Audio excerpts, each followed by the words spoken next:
পৃথিবীতে সবচেয়ে নরম জিনিস হচ্ছে মানুষের মন।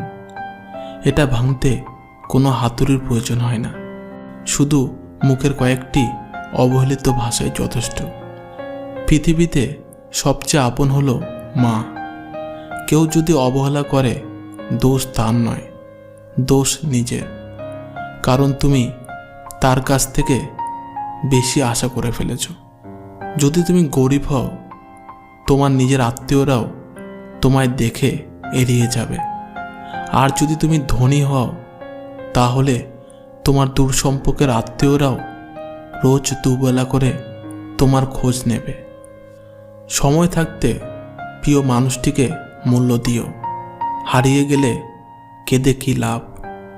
সম্পর্ক টিকিয়ে রাখার ইচ্ছা যদি দুপাশ থেকেই থাকে, তবে কোনো সম্পর্কই ভাঙা সম্ভব নয়।